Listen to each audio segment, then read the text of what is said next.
여러분 안녕하십니까? EBS 초대석입니다. 오늘은 너무도 반가운 얼굴 한 분 초대했습니다. 해설이 있는 음악회, 그리고 어디든 찾아가서 심지어는 시장 통해서도 클래식 음악을 들려주시는, 그래서 우리나라 클래식의 대중화를 이끌어 오셨고 지금도 앞장서 계신 지휘자 금남세 선생님을 오늘 특별히 초대했습니다. 선생님 어서 오십시오. 반갑습니다. 네, 클래식 대중화의 선봉 맞죠? 글쎄요, 그런 이야기를 많이 듣습니다. 예. 네.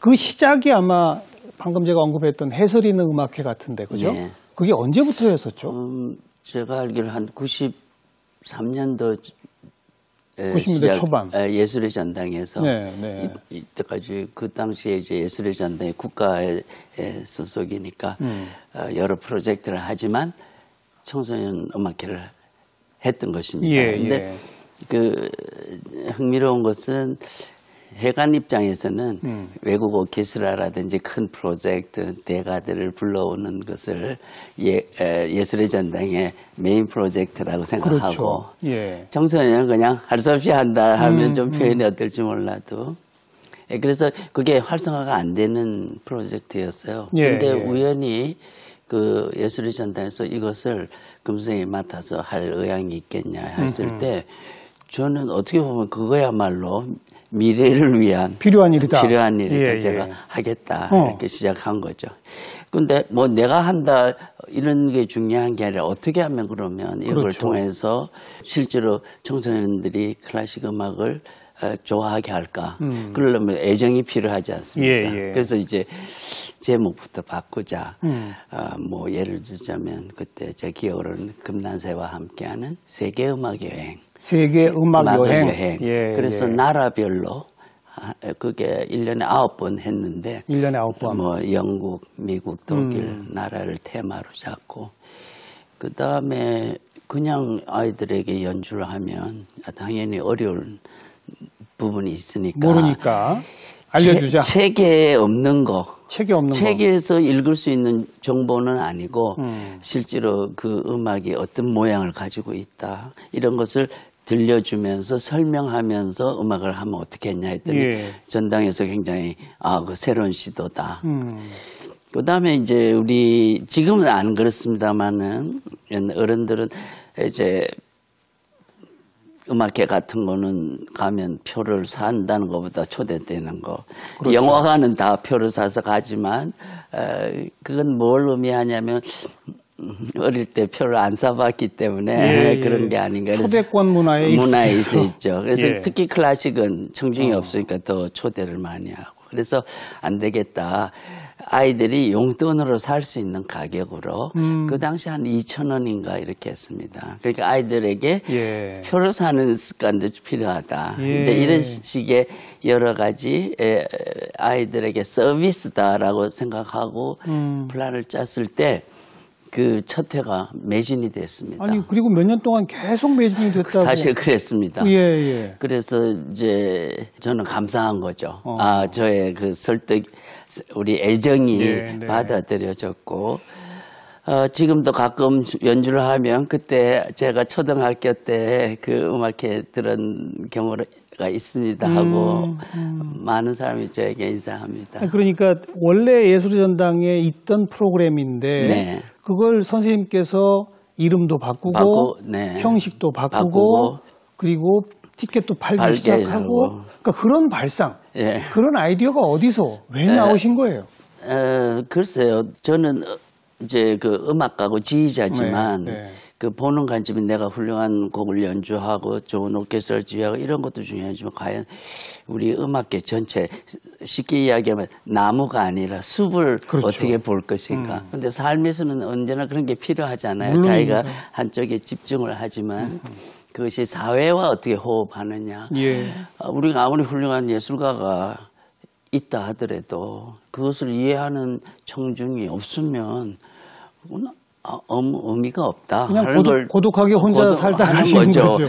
그리고 몇 사람에게 인정받고 내가 이런 식의 시도보다는 뭔가 유명하고 이런 걸 떠나서 내가 하는 일이 내가 하는 음악이 사람들에게 공유해야 된다. 그렇죠. 저는 이제 그런 관점에서 그 청소년 음악회 조금 재미없는 프로젝트를 저희가 우리가 팀이 애정을 갖고 해서 그게 정말 매진되고 하니까 지금까지도 이제는 예술의 전당의 가장 중요한 프로젝트 중에 하나로 맞습니다. 됐다는 거죠. 이 시대의 변화에 저는 굉장히 감사하다고 할까요?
요즘 같으면요. 네. 그래도 클래식과 다른 음악과의 만남, 크로스오버도 있고 또 대중을 향해 가는 그런 것들도 요즘은 조금씩 늘어났습니다만 늘어나죠. 벌써 20몇 년 전 아닙니까? 90년대 초반. 그렇죠. 그 당시는 클래식계 하면 네. 왠지 좀 약간 대중보다 위에 있어야 되는 네. 뭔가 좀 고고한 곳에 있어야 되는 이런 인식이 있던 때 아닙니까? 그렇다고 볼 수 있죠. 그때 금란 선생님께서 이런 시도하신 거에 대해서 일각에서는 약간 저게 뭐야? 뭐 이런 얘기 없었습니까? 뭐 그럴 수도 있었지만 저는 솔직히 그런 거에는 관심이 없었고 내가 하는 일이 성공이 되느냐 안 되느냐 그리고 어떻게 하면 또 그것이 발전적으로 되느냐 저 자체가 아까 그 숲을 본다는 이런 것은 제가 독일에서 공부를 하면서 느낀 것 중에 내가 거기에서 지휘라는 걸 배웠지만 그 음악이라는 그 넓은 시야를 보게 되었고 또 거기에는 청중이 있다는 거. 또 그런 우리가 훌륭한 작가가 있지만 그 작가를 읽는 독자가 있어야 그 책도 이런 것처럼 아 이게 청중이 없으면 마치 우리가 올림픽 게임에서 그냥 메달 딴 사람만 있고 온 국민이 다 약한 건 아니지만 그런 시절만이 우리 지금 사회가 가야 될 길은 아니잖아요. 그렇죠. 한쪽은 그런 훌륭한 도전하는 사람, 기록을 내는 사람, 올림픽에 메달을 따는 사람도 필요하지만 결국은 체육이 사람들에게 건강하고 사회체육으로 가야 되는 것처럼 클래식 또한 그러한 쪽으로 가야 된다는 걸 저는 그때부터 굉장히 그 독일에서 공부하면서 그런 걸 많이 느꼈어요. 그래서 내가 한국에 돌아가면 그런 걸 해야 되겠다 한 거죠. 독일 얘기 하신 김에 우리 선생님 옛날 얘기부터 좀 한번 풀어보죠. 그럼 서울대 작곡과를 졸업하셨잖아요. 그렇죠.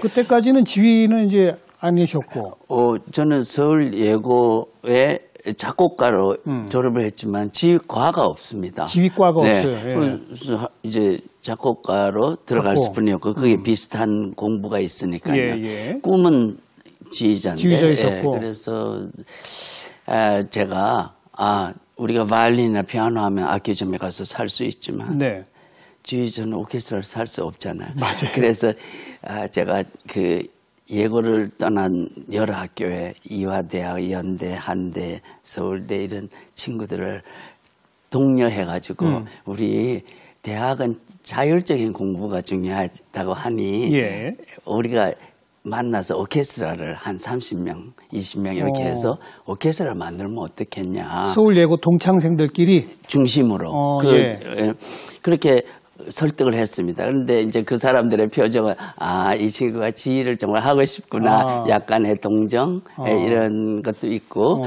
또 우리 자체적으로 그런 음악은 남과 함께 하는 거니까 해보자 해서 그 오케스트라를 만들었습니다. 그래서 선생님도 없고 대학 재학 시절에? 대학 시절에 그래서 서울 영어 앙상블 뭐 이런 걸 만들어서 시작한 거죠.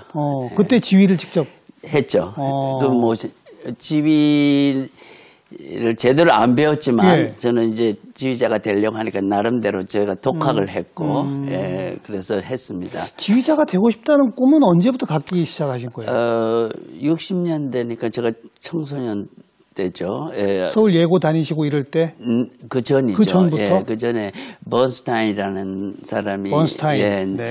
미국도 그 당시에 지금부터 한 6, 70년 전엔 청중이 없고 모든 유럽 음악가들이 다 행사를 미국에서 하고 이럴 때는 이 번스타인은 미국 출신의 이제 지휘자로서 뉴욕필이 됐을 때 그가 음악을 해설하면서 카네기홀에서 하는 프로그램이 있었어요. 저는 우연히 그 프로그램을 AFKN인가요? 그때 미국 방송을 통해서 보고 너무 감동을 받았어요. 그 해설이 있는 음악회를 그럼 그 번스타인한테서 영감을 받은 거죠, 제가. 그러셨군요. 그러니까 어떻게 보면 번스타인 나의 선생인 거죠. 맞아요. 그래서 그 당시 그 음악 그 프로그램을 테이프에 녹음을 해가지고 영어로 하니까 금방 못 알아들어서 그걸 듣고 자고 했습니다. 대학 졸업하고 나서 바로 유학을 가신 거예요? 어떻게 되신 거예요? 대학 졸업하고는 군대 가야 됐고요. 그다음에 이제 서울예고에 한 1년간 모교에 오케스트라 이렇게 선생님으로 있을 때 저의 꿈은 지인데 지인은 했지만 그 라이센스라고 그럴까요? 자격증이 없잖아요. 그래서 이거 어떡하나 할 때 마침 제가 세계 국제 청소년 연맹이라는 그런 세계 대 조직이 매년 여러 나라에서 이제 모임을 컨퍼런스를 하는데 거기에 제가 하나의 옵서버죠. 어른들이 가는데 이제 따라갈 수 있을 때 아시다시피 지금은 뭐 다 표만 사면 나갈 수 있지만 그 당시에는 해외여행이 어려웠죠. 너무 어려웠죠. 그래서 그런 국제 그런 대회에 가니까 여권이 한 달 정도 나왔나요? 그래서 이제 가지만 목적은 돌아올 때 내가 과연 어디서 배울까, 뭘 어디가 좋을까 전혀 인포메이션이 없으니까 그래서 돌아올 때 그 스웨덴에서 했는데 스웨덴에서 끝나고 베를린, 뭐 파리, 런던, 뉴욕 이렇게 해가지고 한국에 오는 비행기로 이렇게 샀어요. 일부러 여러 도시를 하면서 그 한 달간 찾자. 그래가지고 첫 도착지가 베를린이었고 베를린 도착하자마자 저는 학교로 그다음 뛰어갔고 뛰어가서 지휘과가 있냐고 했더니 있다는 거예요. 그 여직원이 그래서 그럼 두 사람 정도 자기 학교 교수가 있대요. 그래서 미안하지만 전화번호 좀 달라고. 그래서 두 분은 받았어요. 그 이야기 제에게는 인생의 하나의 전환점이었는데 그 교수 이름이 알렌돌프라는 분이 한 분이었고 그다음에 라벤슈타인 이렇게 두 교수인데 그 라벤슈타인 하니까 좀 루빈슈타인, 라벤슈타인 음악가 같아. 그래서 저는 라벤슈타인 씨한테 전화를 했습니다. 그 공중전화에서 했더니 마침 그분이 라벤슈타인 하면서 전화를 받은 거예요. 저는 이제 그 영어로 독일을 못할 때니까 나는 한국에서 이러는데 이런 사람인데 내 당신을 알게 됐다. 그래서 만나고 싶다. 이랬더니 그럼 내일 시간이 있겠냐고. 그래서 있다고. 바로 면접이네요. 그래서 그 다음 날 그 면접하시고 집에 갔어요. 집에 가서 그 tell me your story. 그냥 너가 어떻게 잘해. 왜냐면 한국을 모르니까. 모르죠. 그래서 제가 한국은 이런 나라고 나는 이렇게 공부했고 집안은 어떻고 이렇게 쭉 이야기를 했더니 그럼 피아노 테스트도 쳐보라고 그다음에 이제 뭐 귀도 어떤지 쳐보고 알아맞 테스트를 하더라고요. 청음 테스트. 그다음에 이제 지휘를 해보겠냐고 그러는 거예요. 그때 진짜 떨리더라고요. 왜냐하면 나 혼자는 학생 친구들하고 했는데 한 번도 배워본 적이 없으니까. 예, 대가 앞에서 하려니까. 그래서 제가 좀 프로페서 지금 여기 오케스트라가 없지 않냐고 이렇게 했을 때 이제 이 사람이 이분이 벌써 알아채고 그러면 너가 아까 쳤던 피아노 곡을 내가 칠 테니까 그거를 지휘하면 되죠. 그럼 뭐 어떻게 도망갈 수가 없었죠. 그래서 했어요. 지휘를 이제 했더니 오케이 됐다. 그러면서 하는 이야기가 너는 나이가 벌써 27이고 네 나라에는 그렇게 외국 오기도 여권 이런 것도 힘들고 다 이런데 너가 말 다시 돌아가고 이러면 못 올지도 모른다. 못 올지도 너무 오래 시간이 늦었는데 또 늦을 것 같다. 그래서 나는 내 생각에 나라면 나는 안 가고 공부를 여기서 하겠다. 그러고 내가 가르치겠다. 눌러 앉아라. 내가 너가 그러면 배운다면 내가 가르치겠다. 이러는 거예요. 그러니까 이제 저는 예기치 않은 그런 답을 얻은 거잖아요. 그래서 그 숙소로 오면서 이걸 어떻게 하나 했을 때 할 수 없이 집에 전화를 했답니다. 공진전화에다. 그리고 어머니 나 여기 선생님을 만났는데 안 가는 게 좋겠다. 이렇게 해서 결정. 그러니까 전화가 벌써 끊어지더라고요. 어쨌든 그래서 제가 걱정인 거죠. 그 순간에 그냥 가야 된다. 또 딴 데를 구경했으면 놓쳤을 텐데. 글쎄요. 그러니까 베를린 거쳐서 뭐 파리 거쳐서 이렇게 쭉 가시려고 했던 계획도 다 없어지고. 저는 그냥 빈 가방, 여행 가방 하나 들고 이제 머물기 시작했고요. 그로부터 몇 년 계신 거예요, 그러면? 거의 6년. 6년? 네, 있었습니다. 정말 극적이네요. 네. 그래서 그 이야기 다 하려면 뭐 굉장히 이제 많은 스토리가 있겠죠. 근데 어쨌든 저는 그분을 만난 것이 제 인생에 큰. 그렇습니다. 그렇습니다. 그리고 뭐 예를 들면 제가 학교 처음에 시험이 안 됐을 때 너무 실망하잖아요. 학교가 입학 시험을 봤는데 안 돼. 뭐냐면 제가 안 배웠던 걸 많이 요구하니까 안 됐을 때 그가 한 말이 누가 너의 1974년을 기억하겠냐고. 우리는 너가 훌륭한 음악가가 됐을 때 그 관심이 있다. 그래 한번 다시 이제 도전하라 그러면서 내 수업은 청강을 해라. 그게 굉장히 저에게는 그렇군요. 이게 뭐가 다르다. 네. 그러니까 그 나라의 제도도 있지만 그 교수 본인의 생각에 시간이 없다고 했는데 6개월 후에 공부하는 것보다는 지금 늦었으니까 빨리 해라. 가지 마라. 예, 바로 이런 식의. 그래서 저는 그런 삶이라는 게 언제나 어려움이 있지만 그런 걸 통해서 우리가 뭘 배울 것인가. 그렇습니다. 저는 굉장한 그 메시지를 그분이 준 거라고 저는 생각합니다. 그래서 제가 지금 서울예고 교장 몇 년 전부터 맡으셨죠. 네, 교장이었을 때 시간이 없어서 할 수 없으리라고 저는 생각했고 그런 데는 관심이 없었어요.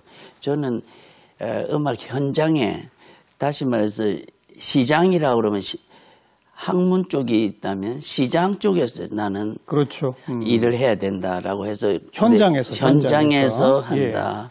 근데 대부분의 음악가들은 그냥 가리키는 거, 학교에서 선생님 되는 이런 쪽이 거의 90% 이상이에요. 대부분 다 대학 교수들이시고. 그렇죠.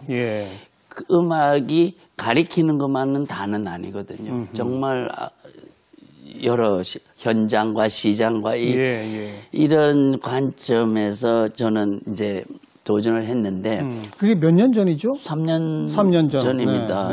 그 교장 선생님 되시고 나서 어떤 변화를 가져오신 거예요, 학교에? 뭐 제가 듣자니 우선 교장실부터 싹 뜯어 고쳤다고 하시던데. 네. 이제 저희는 예술고등학교니까 보통 교장실 하면 소파에 가운데 책상 그렇죠. 이런 모양이잖아요. 근데 이사장실도 똑같아요.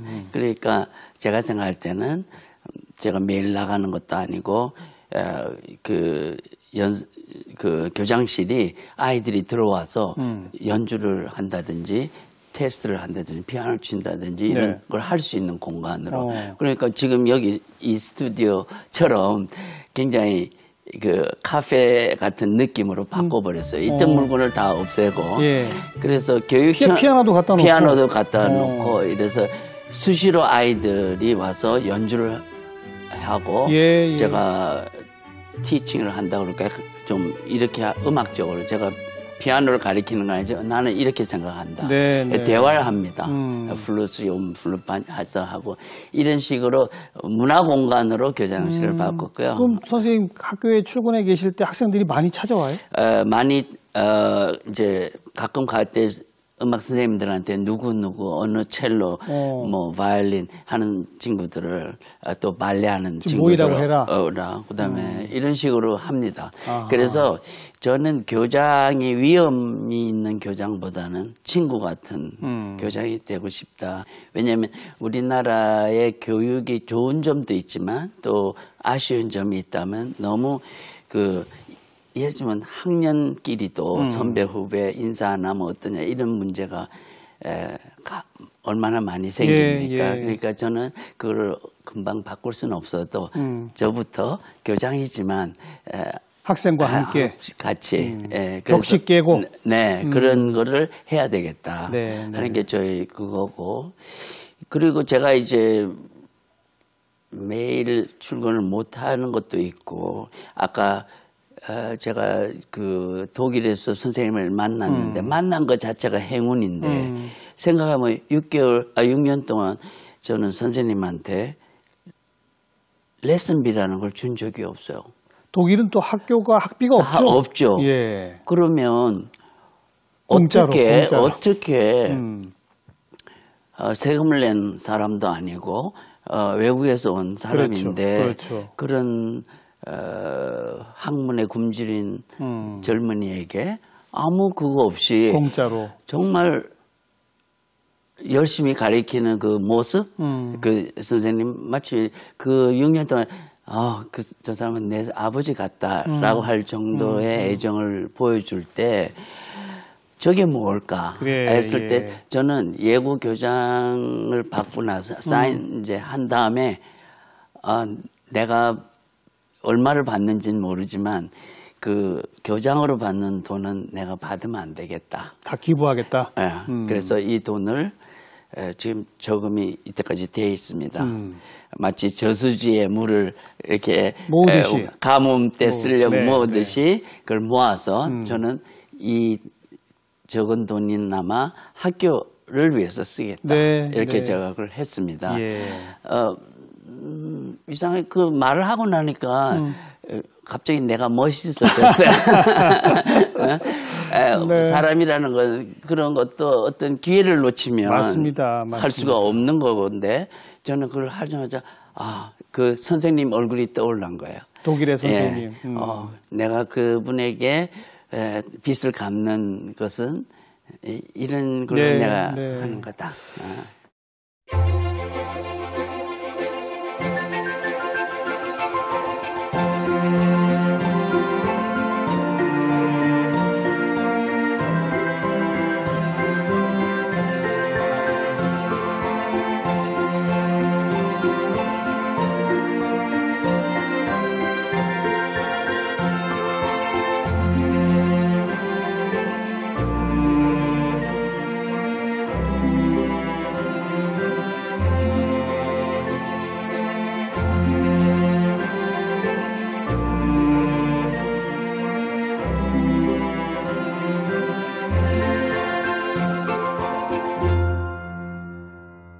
선생님께서 또 특별히 애정을 갖고 있는 오케스트라가 키도 오케스트라, 쿠코 오케스트라가 있잖아요. 있죠. 키도는 뭐죠? 키도는 마사회에서 남는 돈을 1,000원, 2,000원을 모아 보니까 그 50억을 남는다. 이거를 어떻게 쓸 것인가? 농어촌을 위해서 써야 되겠다. 그래서 농어촌 무단 재단에 그걸 기증을 했답니다. 거기에 그 50억 중에서 10억을 뭐를 할까? 또 다른 10억은 뭘 할까? 다 계획이 있을 때 거기 단장님이 생각할 때 지방에 군 단위의 음악적인 그런 꿈이 있어도 공부 못하는 오케스트라를 못하는 사람들에게 오케스트라를 만들면 어떻겠나 이런 아이디어를 냈어요. 군 단위, 시골 군 단위? 네, 군이죠. 청소년들? 네. 그래서 20군데에 그 첫 회는 악기도 사야 되니까 한 4천만 원씩 20군데에 8억이네요. 그래서 20군데에 청소년 오케스트라 한 40명이 생긴 거예요. 그래요? 네. 그래서 그 오케스트라가 제가 멘토가 되고 그러면 이걸 어떻게 하느냐. 저는 지금 그 20도시를 다 돌아봤습니다. 그동안. 그리고 1년에 한 번씩 합동으로? 거기에서 10명씩 오면 200명입니다. 그래서 첫 연주를 세종회관에서 베토벤 교향곡 5번을 연주를 했어요. 생각해 무대 위에 200명이 그다음에 우리 선생님들 몇 분이 담장이 있어야 되니까요. 아이들 실력이 좀 괜찮아요. 각자 연습을 해 오고 이제 한 3박 4일로 제가 이제 이걸 합니다. 마지막 훈련하고 합니다. 저는 중요한 것은 옛날만 해도 지방 아이들에게는 서울은 수학여행 가는 그런 곳인데 시대가 변해서 아이들이 악기를 들고 세종회관에 이런 큰 노래 이런 대한민국 최고의 공연장에 그래서 거기서 베토벤 심포니 전곡을 연주했다는 사실은 제가 볼 때 그 아이들에게는 엄청난 추억과 선물이 아닌가. 이게 우리나라에 변하고 있다 하는 게 저는 그러니까 우리가 아까 제가 매년 그런 연주회를 합니까? 합니다. 했습니다. 그래서 올해도 또 합니다. 그래서 저는 그것도 중요하다는 거죠. 그래서 그러니까 군 단위 20군데에 있는 시골 청소년 오케스트라 전체를 합한 이름이 키도입니까? 키도입니다. 코리아 영 드림 오케스트라 이런 이름으로. 쿠코는 뭡니까? 쿠코. 그것도 제가 했는데 6년 전인가 대학생들이 대학교마다 그 동아리 오케스트라가 있잖아요. 그렇죠. 그 친구 리더들이 만나서 우리 한번 금 선생님을 유혹해서 한번 설득해서 예술의 전당에서 아주 어려운 곡을 해보자. 그 저에게 한 몇 명이 온 거예요. 그 주로 음대생들입니까? 아니죠. 그 음대생이 아닌 동아리 오케스트라. 동아리 아마추어죠. 그래서 저는 정말 기특했다고 생각했습니다.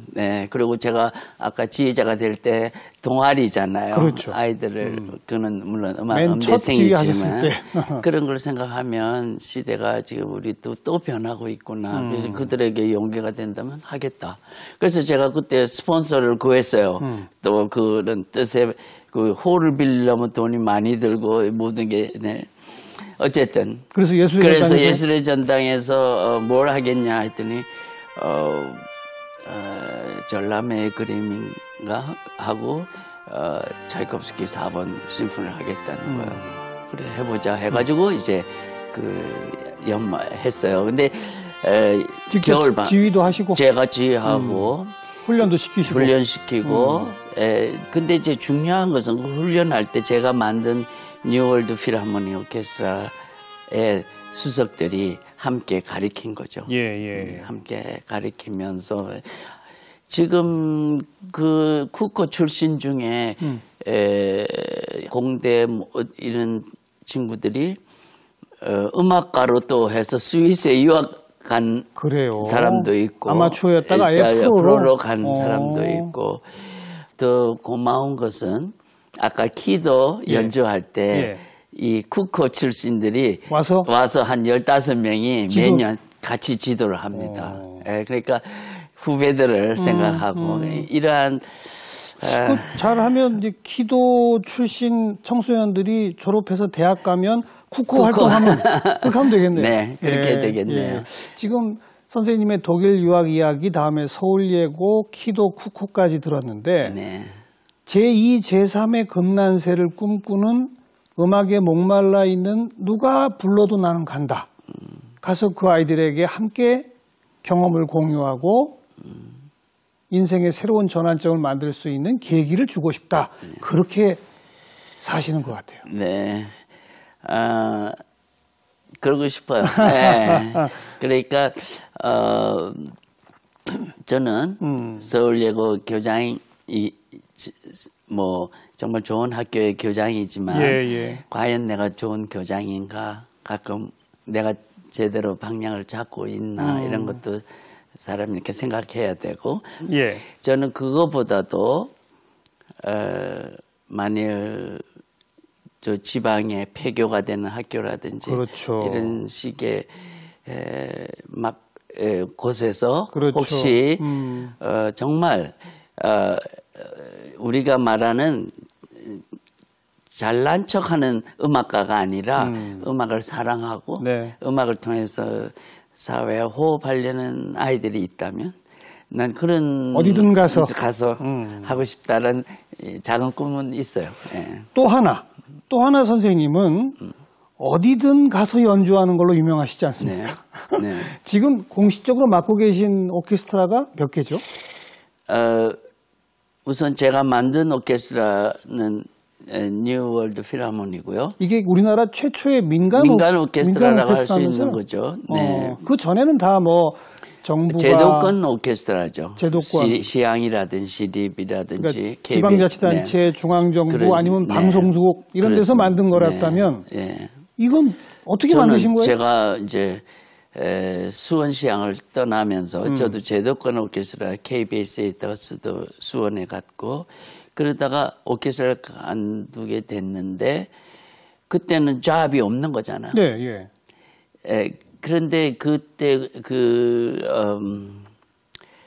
제가 나올 때 단원이 한 11명이 같이 나왔어요. 그러니 수원시향에서 좀 특이한 경우죠. 보통 지휘자 나가면 한 사람만 나가는데 그러니까 이제 그때 뭔가 새로운 리더로서 책임감, 벤처적인 도전의 이제 시대가 왔구나라는 것이 저에게 온 거예요. 그래서 오케스트라를 아무 버젯 없이, 아무 지원 없이 한번 해보자. 예산 지원 없이? 그래서 이제 그동안 내가 노력했던 거, 또 청소년에서 성공을 했던 거, 이런 걸 통해서 이제 실제로, 맨바닥에서 해보자라는 식으로 한 거죠.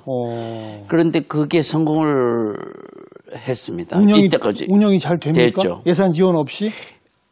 지원을 만드는 거죠. 저는 성격이 약간 돈키호테라는 별명을 가지고 있습니다. 하밀릿은 아니고요. 그러나 밤에는 가끔 하밀릿도 된답니다. 생각을 해야 되니까. 아무튼 풍차를 향해 뛰어가시는 거죠. 그러니까 말도 예를 들면 버젯, 돈이라는 것은 은행에 많다는 거죠. 내가 집에 가질 수는 없지만 내가 좋은 아이디어가 있으면 그 자금이 내게 온다라고 생각하고 싶다는 거죠. 그게 돈키호테적인 거죠. 꼭 내 손에 가져야 내 재산이라고 생각하고 싶지 않았다는 거죠. 그래서 오케스트라 없이 해보자. 지원 없이. 그래서 시작한 것이 이제 그때 포스코 건물이 잘 지어졌는데 거기 강당이 있다 하길래 그 강당에 연습실을 빌리러 갔어요. 그랬더니 그 강당은 너무 바쁘게 들어갈 수 있는 공간이 없다는 거죠. 그런데 저는 그 건물을 처음 봤는데 양쪽의 건물 사이에 유리로 된 한 10층 정도, 한 15m짜리 천당을 보고 너무 멋있다. 대형 로비군요, 로비. 로비예요. 유리로 돼 있죠, 전부. 그래서 그 홍보 담당 이사한테 연습실은 안 되겠고요. 여기서 연주하면 어떨까요? 이렇게 했을 때 사옥 로비에서 예. 그랬더니 이분이 아니 그 로비에서 연주가 가능하냐 그래서 제 눈에는 성당으로 보입니다. 유럽에서는 성당에서 연주를 하니까 울리겠지만 멋있을 것 같다. 그랬더니 이분이 좀 한번 해볼까 이런 생각을 해서 결국 1999년 12월 31일 밤 10시에 제야음악회를 하게 했습니다. 그래 밀레니움 제야죠. 그래서 베토벤 심포니 9번을 합창과 함께 이제 했는데 그 로비에 천석을 놓을 수가 있었어요. 거의 900명 의자를 놓은 굉장히 큰 넓은 공간이군요.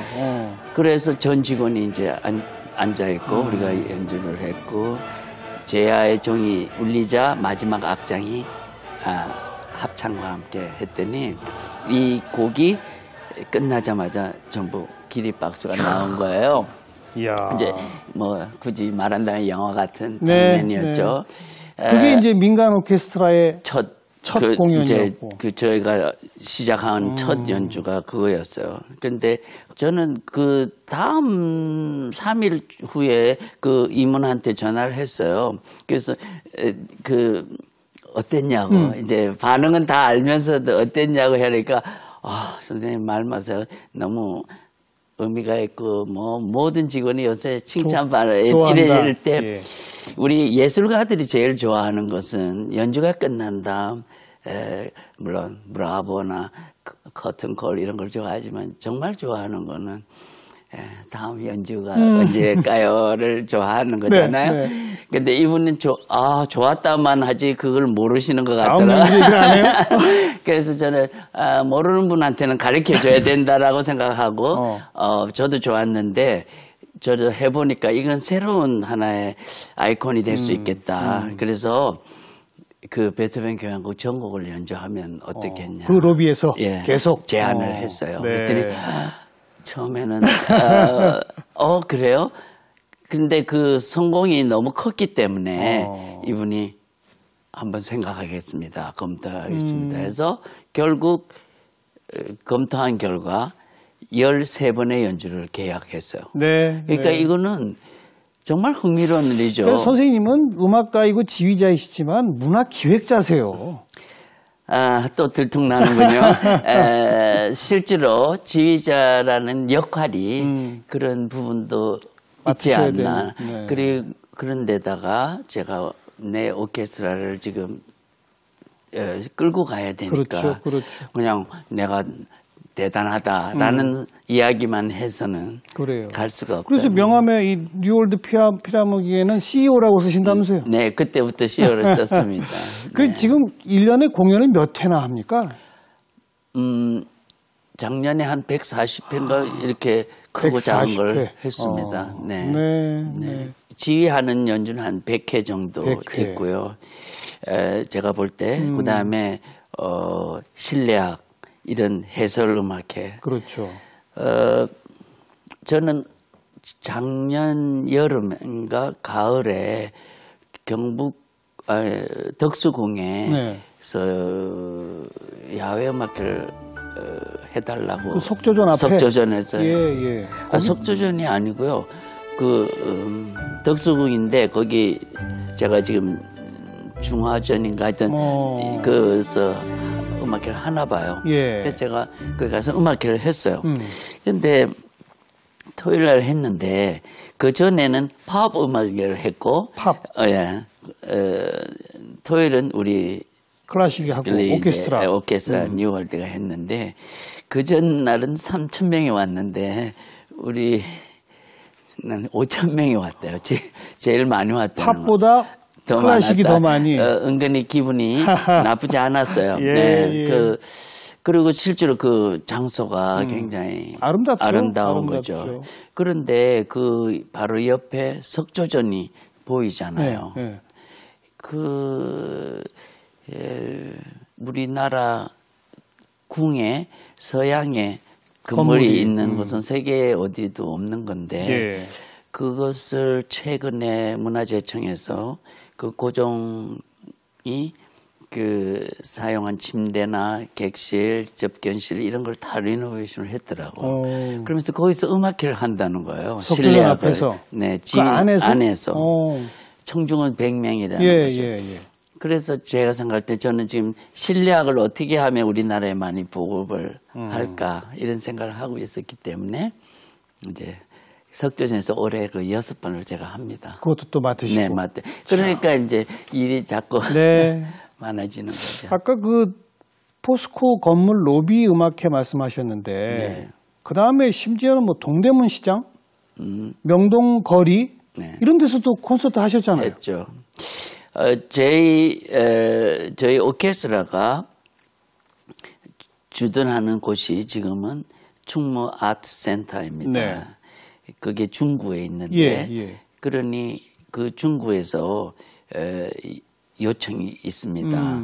중구 지역의 음악회를 몇 번 해달라. 그랬을 때 저는 안 된다는 없죠. 그 콘서트홀에서도 하지만 동대문 시장에서 해달라는 거예요. 그래서 하겠다고.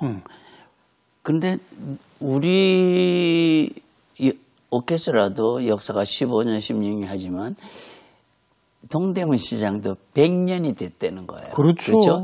그러니까 곳곳에 다 역사가 있는 거예요. 네, 그러니 네. 우리가 대단하다라고 말할 게 아니라 그 100년 된 시장을 위해서 연주 못할 일이 없잖아요. 가서 선배로 모셔야죠. 네, 그런 마음으로 저희가 합니다. 저는 그냥 할 수 없이 한다는 건 의미가 없고 정말 축하하는 의미. 그리고 그 사람 삶의 현장에서 우리가 하는 것도 음악이다. 근데 그날 비가 왔는데도 사람들이 안 가고 끝까지 정말 좋았어요. 그 다음에 아까 뭐라고 그러셨죠? 어디? 명동 거리. 명동에서도 했는데 그것도 거기서 한 중에는 제일 좋았다고 그 상인협회장께서 너무 좋아했어요. 정말 그러니까 부르면 어디든지 가시는군요. 그랬습니다. 그러니까 아까 근본적인 것은 우선 절에도 이렇게 뭐라 할까 끄리낌 없이 만나야 되겠다. 한 번은 서울시에서 저기 제가 위치를 모르는데 노원구 쪽에 그 강변이란가요? 내과변에 그 천막 이 공간이 있었어요. 거기서 연주를 했는데 음향이 좋지 않을까. 서커스 천막 그런 건데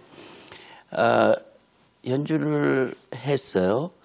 그랬는데 연주가 끝나고 그 다음에 6번인가 해달라는 거예요. 그 장소에서. 그래서 왜 6번이냐고 이제 그게 서울문화재단에서 그 관리를 하는데 거기에 온 분들이 젊은 세대 주부들이 많았는데 아침 11시 할 때 그 다 인터넷으로 사용하는 분들이라 그 음악회가 좋았다고 계속 해달라고 그 요청이 엄청 왔다는 거예요. 그래서 선생님이 6번 하게 됐다고 그러는 거예요. 그러니까 얼마나 기뻐요. 우리가 연주를 했는데 그 재단에서 6번 하자가 아니라 청중이 원해서. 그래서 제가 고맙습니다. 그래서 제가 이 정말 천막에서 연주를 하지만 정말 여러분들의 수준이 굉장히 높다는 거. 그러니까 우리가 두 가지죠. 홀은 좋지만 청중이 나쁜 경우가 있고 홀은 나쁘지만 청중이 나쁜. 물론 홀도 좋고 청중도 얼마나 좋겠나마는 이런 저는 이게 가치가 있다. 그래서 언젠가는 여기서도 베토벤 심포니 9번을 제가 연주하고 싶다고 했어요. 그리고 그 말을 내뱉고 저도 계속 노력해서 한 기업에게 그 아이디어를 이야기를 해서요. 실제로 연주했어요. 그 6번 연주 말고요. 따로 또 제가 왜냐면 많은 오케스트라와 합창단과 소리를 하면 돈이 많이 들잖아요. 그렇죠. 그런데 중요한 것은 그런 것을 이해하는 또 기업이 있었다는 거죠. 지금까지 이렇게 찾아가서 하신 공연 중에 제일 힘드셨던 때가 어디입니까? 힘든 거는 뭐 굳이 이야기한다면 울릉도 갔을 때, 네. 근데 울릉도를 저희가 못 갔어요. 왜냐면 그거 갈 때 그 저 토한다 그러더라고요. 배 타면 멀미 때문에. 예, 그래서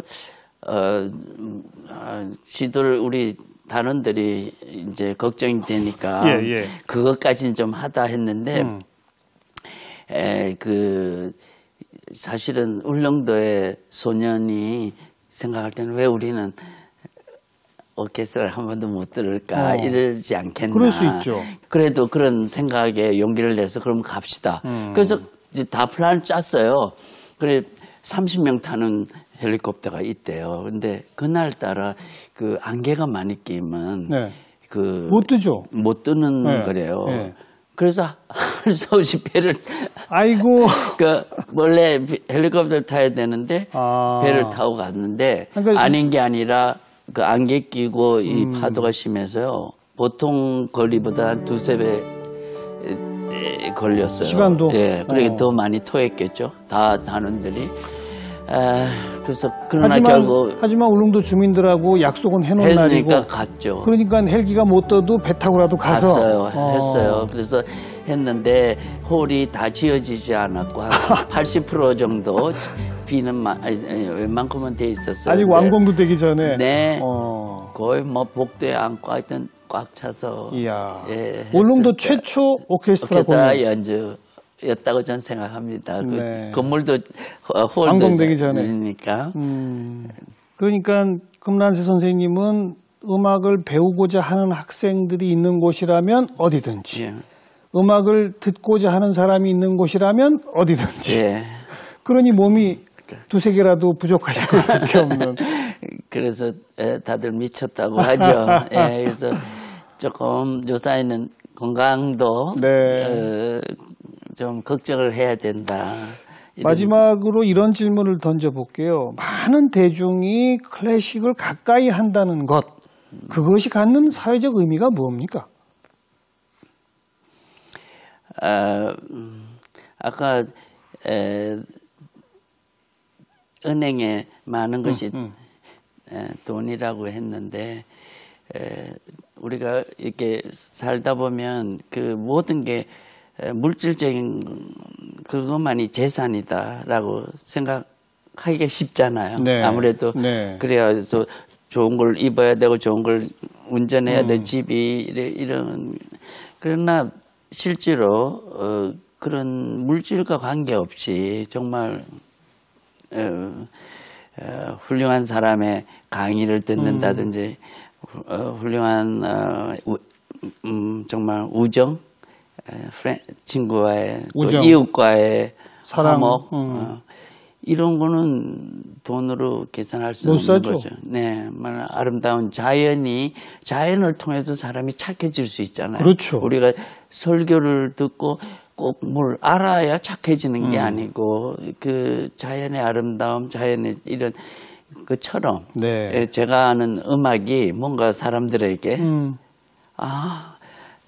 새로운 용기를 주고 살 맛을 준다면 저는 그걸 더 많이 나눠야 된다. 나눠야 된다. 내 자랑하는 게 내 음악이 아니라 그 나누는 거. 그런 게 저의 뭐 늘 생각입니다. 아름다운 음악을 들으면 진짜 살맛이 나고 용기가 나죠? 네, 나는 거죠. 정말 제가 어제도 이제 건강 때문에 걸을 때 그냥 걷는 거 하고 음악을 내가 들으면서 걸을 때 더 행복한 거죠. 그런 것처럼 그렇다고 해서 제가 하는 음악만 좋은 거 아니라는 거잖아요. 어떤 음악이든지 또 어떤 가수가 부르는 노래도 자기 마음에 닿는 그 노래 때문에 행복하다든지 이런 가치를 우리가 더 서로 많이 나눠야 된다. 저는 뭐 그런 생각인 거죠. 건강관리 아까 말씀하셨는데 일 조금은 줄이시고 그러나 또 너무 많이 줄이시지 말고 더 많은 곳에 더 많은 사람들에게 네. 좋은 그런 음악적 경험, 정신적 풍요로움을 함께 할 수 있도록 계속 뛰어주시기 부탁드리겠습니다. 노력하겠습니다. 오늘 나와주셔서 감사합니다. 감사합니다. 네. 네. 젊은 시절 독일 베를린에서 자기가 배웠던 것, 받았던 것을 평생에 걸쳐 우리 국민들에게 되돌려주고 계시구나 이런 생각을 해봅니다. 다음 주에 다시 뵙겠습니다. 안녕히 계십시오.